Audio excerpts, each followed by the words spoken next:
Oh, I get it. You guys want some more Garden Warfare content? No, I get it. It's a great series. So here, have some more. Okay, we got Sunflower, Pea Shooter, Chomper, and Cactus. There we go. You happy now? Of course not. This isn't the real Garden Warfare games. How could you be so silly? And for being so silly, you get a video on the original, the OG, Plants vs. Zombies. But seriously, I know this series is in a deep state of stasis and everyone wants more from the series, but before I make the Garden Warfare retrospective release, let's take a look into the games that started it all. Plants vs. Zombies is probably the most well-known budget games, along with Angry Birds and games like Cut the Rope, and just like those games, it became huge. When you think about zombies, what comes to mind? These things? Nah, these bad boys. But who made this game? Who drew these characters that I've fallen in love with? That would be George Fan, who created the zombies and plant beef no one knew existed.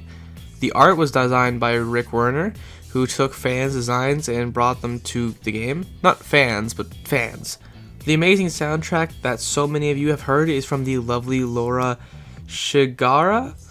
And when I say the music in this game is amazing, believe me.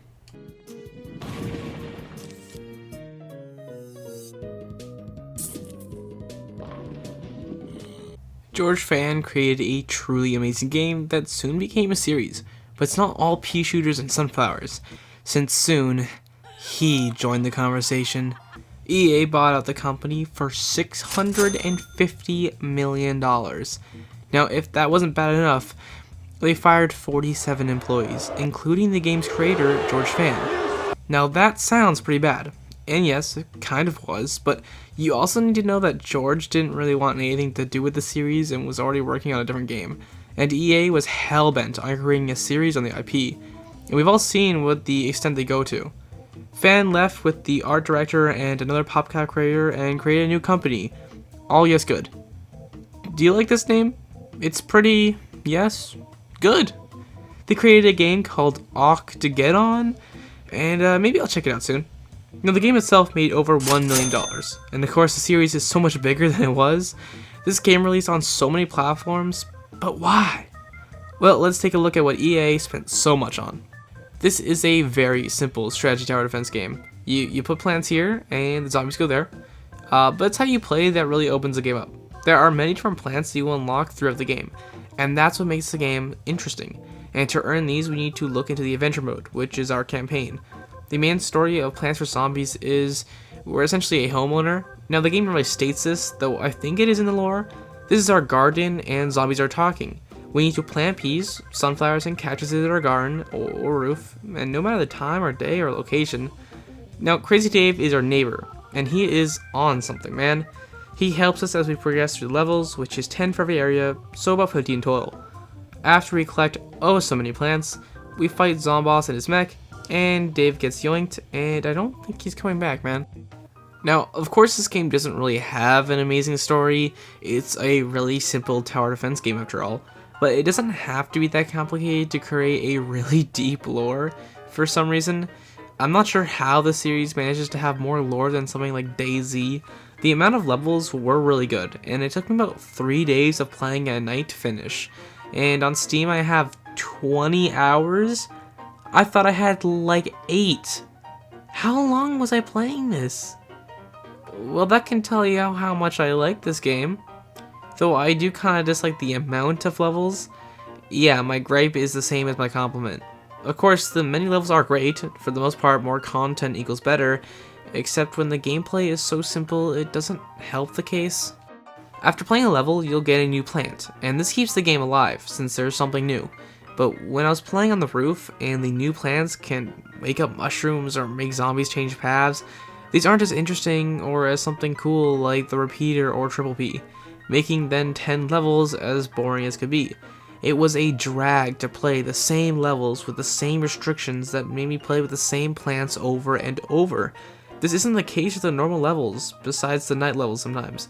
On normal levels, you can plant whatever you want, experiment with what you want, and this is why these levels were extremely fun. Of course, the core game is pretty basic. Sun falls from the sky, and using this, you can plant plants. Sunflowers and these mushrooms will also produce sun, which makes a pretty good start to each level. You end up doing the same thing, one time to the next, but that doesn't mean it isn't great. I really enjoy building the foundation each level, with different plans to take on new villains. Peashooters are your main plant. They fire, you guess it, carrots. Now that was a joke. You wanna know what else is a joke? The port of this game is a little interesting. I was watching some others play this game, and you may have noticed already, this image is really stretched. I bought this on Steam, and there are only two options. Full screen, which destroys your image with like 2 black bars and horrible resolution, and playing on Windows mode, which will make a super small image to play on. Now, I understand, this is an old game, and other games on Steam will do the same thing. But on the consoles, phones, and even the damn DS, it looks better. And this is the Game of the Year edition. What does that mean, you ask? Oh, my young buck, it means something that will never be explained. These, of course, are artificial problems.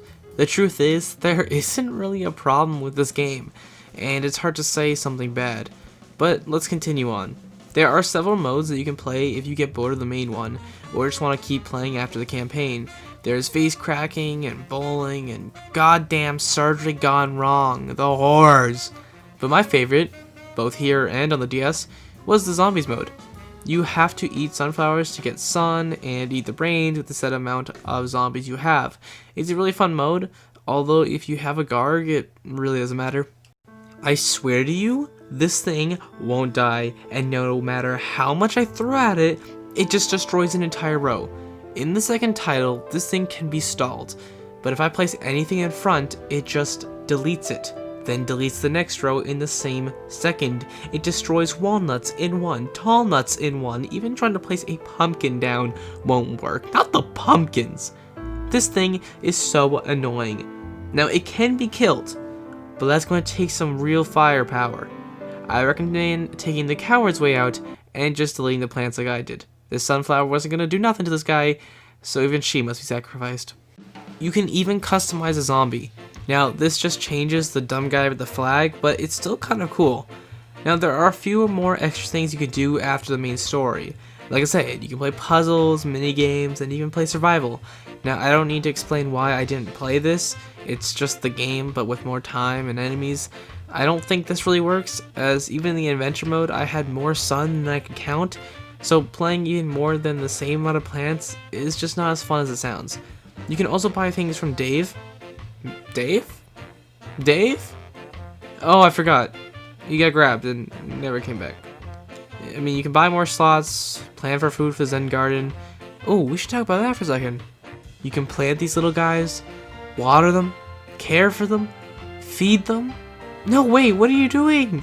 No. I don't even know what these guys do, but I don't really care. They're just so damn cute. Okay, back to the shop. You can buy upgrades like the double sunflower and the Gatling pea, and that's about it. The end game is really just grinding money to buy all these upgrades, taking care of your plants, and completing every challenge. Plants vs. Zombies is a really simple game, but it also holds a lot of value. It was nominated for the best game in the world in some point. It's a game that can get a little boring in the art style, while simply amazing. It is dated. The soundtrack is just stellar, every single track. And the core gameplay is fun. The strategy is on the forefront. So it's my pleasure to give Plants vs. Zombies a 88 out of 100. The only reason it's just not 100 is just the quality of it all. You know, don't get me wrong, it's a good score. I just think other games have started a series and they got around the same.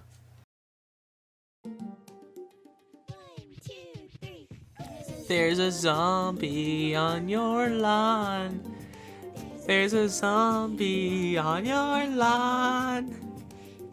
There's a zombie on your lawn. We don't want zombies on the lawn. I know you type, tall, dark, and dead. You want to bite all the petals off my head, and then eat the brains of the one who planted me here. I'm just sunflower, but see me power an entire infantry. You like the taste of brains, we don't like zombies. Thank you. Thank you. Have a great night, everyone.